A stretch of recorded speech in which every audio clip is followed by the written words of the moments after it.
नमस्कार, स्वागत है आपका खबर भारत में। आपके साथ मैं हूं संयम जैन और शुरुआत करेंगे इस वक्त की बड़ी खबर से जो मंदसौर जिले के शामगढ़ से आ रही है, जहां पर एक दिव्यांग व्यक्ति दर दर भटकने को मजबूर है।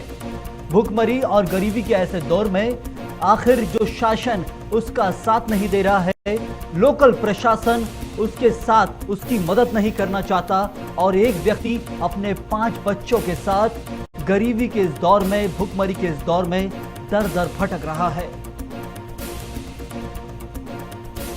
मंदसौर जिले के शामगढ़ का यह पूरा मामला देखिए आप।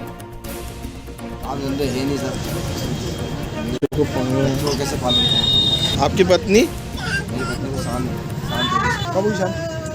ये 3 महीने से कैसे? टाइफाइड हो गया था उनको, टाइफाइड के द्वारा और मैं उनको दवा खाने लेके गया, जिसके बाद में उनको शांत हो गया। मदद के लिए किसी को बोला आपने? मदद के लिए अभी सर मैंने 3-4 दिन से बोला था, तो अभी कुछ कार्रवाई चल रही है, क्या मालूम अभी कह नहीं सकता हूँ।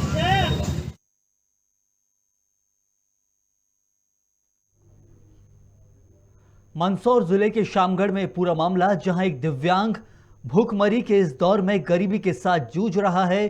5 बच्चों को लेकर अपना जीवन यापन करने के लिए दर दर भटक रहा है। और इसी विषय पर खास जानकारी के लिए हमारे साथ संवाददाता विजय धनकर जुड़ चुके हैं।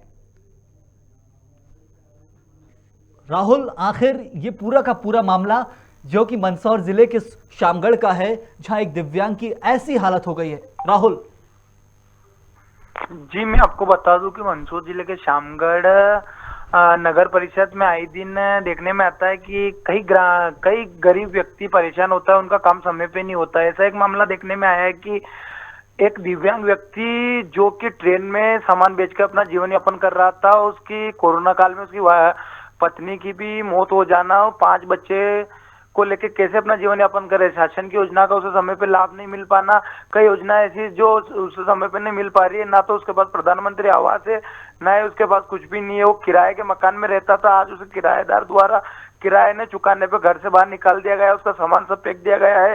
वो चौराहे पे इधर उधर दिन छोटे छोटे बच्चे को लेकर घूम रहा है, काफी परेशान नजर आ रहा है। आखिर वो व्यक्ति उसी जिले का, उसी तहसील का, वहीं का निवासी है। राहुल जी, वही नगर परिषद शामगढ़ के निवासी बताया जाता है।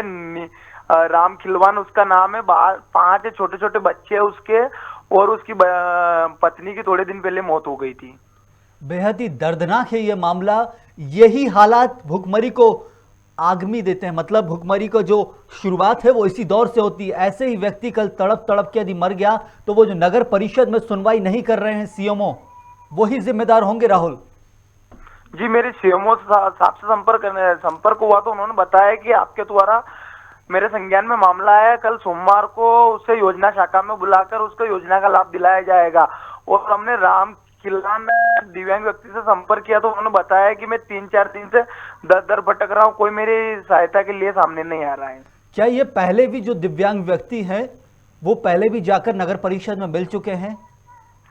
जी, वो दिव्यांग व्यक्ति से मैंने पूछा गया था कि इससे पहले आप कहा कितने दिन से परेशान हो रहे, तो उनका कहना था कि मैं 3 दिन से रेगुलर परेशान हो रहा, कोई मेरी सूत लेने वाला नहीं है।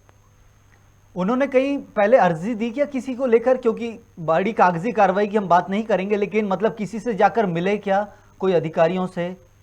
जी, अधिकारियों से क्या, पार्षद महोदय आज ही से मिले हुए भी बता रहे थे। वो पार्षद महोदय से आजकल क्या होता है कि शहरी क्षेत्र में वार्ड का पार्षद रहता है, जो व्यक्ति परेशान रहता है वो पार्षद से मिलता है और पार्षद के थ्रू अधिकारियों के पास पहुंचता है। जी जरूर राहुल, अब हमारे साथ अधिकारियों को जुड़ने का सिलसिला शुरू हो गया और हमारे साथ एसडीएम जुड़ चुके हैं। शुक्रिया आपका राहुल।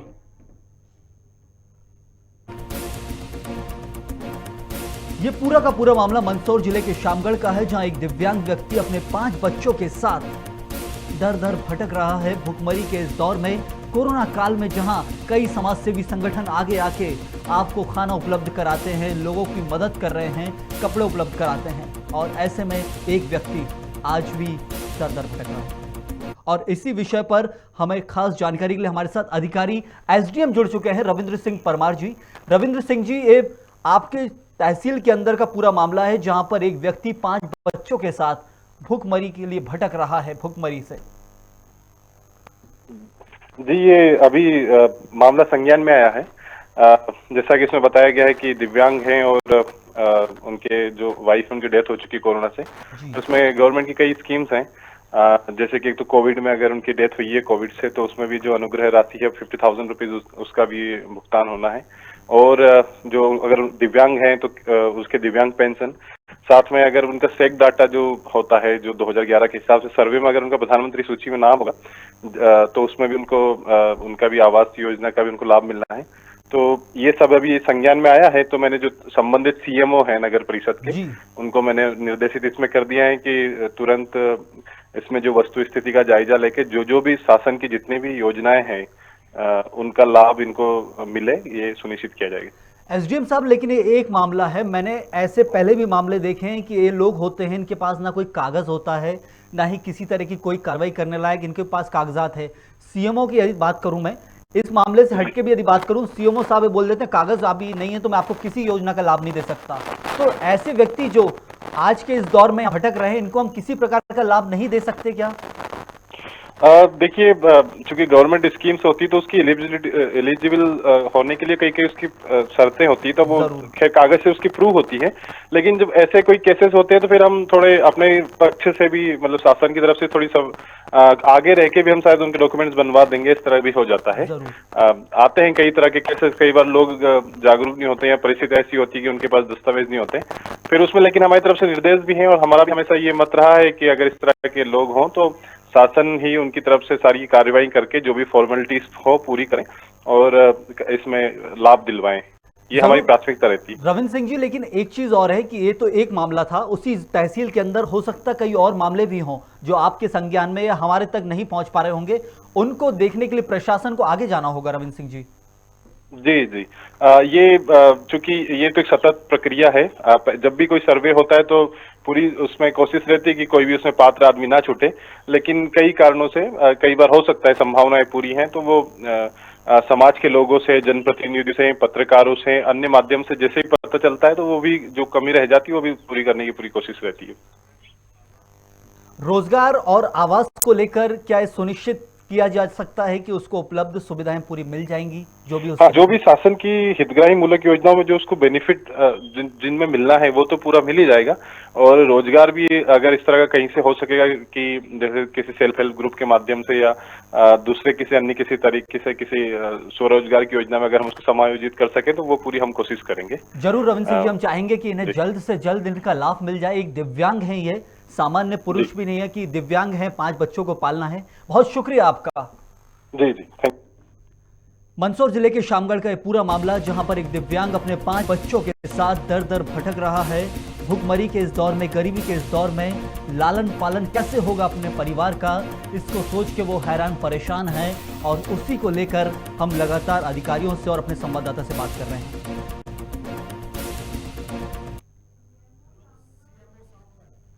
और अब इसी विषय पर लगातार लोग हमारे साथ जुड़ रहे हैं और अब सीएमओ शामगढ़ के जुड़ चुके हैं नासिर अली खान। सीएमओ साहब, आपके पूरे के पूरे क्षेत्र के अंदर का ये पूरा मामला है, जहां पर एक शख्स विकलांग है, दिव्यांग है, 5 बच्चों के साथ वो भटक रहा है। जी सीएमओ साहब। हेलो। हाँ जी, आप मुझे सुन पा रहे हैं? जी हाँ, बहुत कम आवाज आ रही है। हाँ, मेरे संज्ञान में ये बात आई है कि कोई विकलांग है और 5 बच्चों से है। अब उन्होंने अप्लाई किया कि नहीं, आवेदन किया कि नहीं है, और नहीं भी किया हुआ तो उनका आवेदन ले लेते हैं और पात्रता की श्रेणी में आई है तो उनको हम पात्रता की श्रेणी में लेते हुए उनका जो डीपीआर नहीं बनेगी तो उसमें हम सम्मिलित कर उन्हें लाभान्वित किया जाएगा। नासिर साहब, ये तो हो गई है पूरी की पूरी बात, जो आवेदन देंगे या फिर उनके पास कागज होंगे। उस क्षेत्र के अंदर कई और ऐसे भी लोग होंगे, आज का कोरोना काल का दौर है, जिनके पास कागज नहीं है, कुछ भी नहीं है, लेकिन उनको क्या किसी प्रकार की उनकी भूख मिटाने के लिए कोई सुविधा नहीं मिलेगी नगर परिषद से? सर, आपकी आवाज बहुत धीमी आ रही है, सुन ही नहीं पा रहा हूं मैं कोशिश करूंगा नासिर साहब सुधरवाने की, लेकिन आप मुझे कोशिश करूंगा मैं जल्द से जल्द आपसे संपर्क साध सकूं। मंदसौर सर बताएं। जी सुन पा रहे हैं आप मुझे नासिर साहब? बस हाँ, ये कह रहा हूं कि ये पूरा मामला तो एक है, इसमें यदि किसी के पास कागजात नहीं है और आपके क्षेत्र के अंदर ही ऐसे कई मामले निकलेंगे जहां पर उनके पास कोई कागज नहीं होंगे, तो उनकी लिए सरकारी सुविधाएं या सरकारी जो राशन है वो किसे नहीं मिल पा। जो भी शासन के नियम अनुसार जो भी गाइडलाइन है उसमें इनको लाभान्वित करने की मैं भी प्रथम कोशिश करूंगा कि इनको लाभान्वित हो जाए ये। और इनसे मैं कल ही मिलता हूँ सर। हेलो जी जी बोलिए। हाँ, मैं कल ही इनसे संपर्क करके इनके पेपर लेके इनकी पूरी जांच करवा के इनको। हेलो हाँ जी बोलिए बोलिए आप। हाँ सर, मैं लेकिन बात यह है कि उनके पास यदि कागजों की कमी होगी तो फिर कैसे काम होगा, क्योंकि ये निश्चित नहीं है कि कागज पूरे हों। जो भी गाइडलाइन के हिसाब से इनको लाभ। सर डबल आवाज आ रही है जी, बोलिए आप। हेलो हाँ नासिर साहब बोलिए, सुन पा रहा हूं मैं, बोलिए आप। मैं आपको बता रहा हूँ कि जो भी नियमानुसार जो भी इनको लाभान्वित कर सकते हैं उसमें हम तो पूरा प्रयास करेंगे इनको लाभान्वित किया जाए। बताया ये भी जा रहा है कि इन्होंने पहले भी आपके यहाँ संपर्क किया था लेकिन इनको लाभ नहीं मिल पाया। तो मैं आपको बता रहा हूँ कि ये बात मेरे संज्ञान में आई है, कल से आई है और इनसे मैं कल संपर्क करके और इनके पेपर देख लेते हैं और अगर इसमें अगर नहीं हो पा रहा है हम वरिष्ठालय से अवगत करा के इस विषय में कुछ मार्गदर्शन ले लेंगे। प्रधानमंत्री आवास योजना में क्या कर सकते हैं, इनका बीपीएल बना है कि नहीं है, इनको कौन सा लाभ नहीं मिल रहा है वो अपन देखेंगे या जांच करेंगे तो पता लगेगा हमको। जी नासिर साहब मैं बताऊं कि प्रधानमंत्री आवास के साथ राशन भी एक मुख्य मुद्दा है इनके लिए। 5 बच्चे हैं और दिव्यांग हैं, इनके लिए राशन की पहला मुहैया कराया जाए उसके बाद। हाँ सर तो मैं आपसे वही बता रहा था कि इनसे आवेदन करा के इनका बीपीएल सूची में नाम दर्ज करा के ताकि इनको पात्रता पर्ची जारी की जा सके राशन की। क्या तो सर जब तक ये अप्लाई नहीं करेंगे, अप्लाई होगा उसके बाद इनका क्या आएगा सत्यापन करा के इनको पात्रता पर्ची की जारी कराने की कार्रवाई करेंगे सर। नासिर साहब बात सिर्फ इतनी सी है, वो अप्लाई नहीं करेंगे लेकिन बात आपको जाना पड़ेगा। हम चले जाएंगे ना, हम चले जाएंगे। हाँ वही, क्योंकि वो इतने समझदार नहीं होते हैं। हम इनके घर पे चले जाएंगे। जरूर, मैं यही चाहता हूँ आपसे कि आप पहल करें पहले। सर मैं आपको विश्वास दिला रहा हूँ कि मैं इनके घर पे जाके इनसे जो भी इनके पेपर लेके अप्लाई जो भी होगा उसका हम करा लेंगे। लोक सेवा गारंटी में अप्लाई करके हम एसडीएम साहब से आवेदन करवा के उनके कार्यालय से वापस हमारे यहाँ जांच के लिए आएगा, सत्यापन करा के मैं तत्काल भिजवा दूंगा। जरूर एसडीएम साहब से भी हमारी बात हुई है, उन्होंने भी इस चीज का आश्वासन दिया है कि आपसे ही बात करके वो जरूर इस मामले को सुलझाएंगे और आप उनके पहल करेंगे तो ये मामला जल्द ही सुलझ जाएगा और वो शायद सर बहुत जल्दी इनको आपके माध्यम से जो संज्ञान में जो चीज आ रही है निश्चित रूप से इनको लाभ होगा सर। जरूर, शुक्रिया आपका नासिर साहब।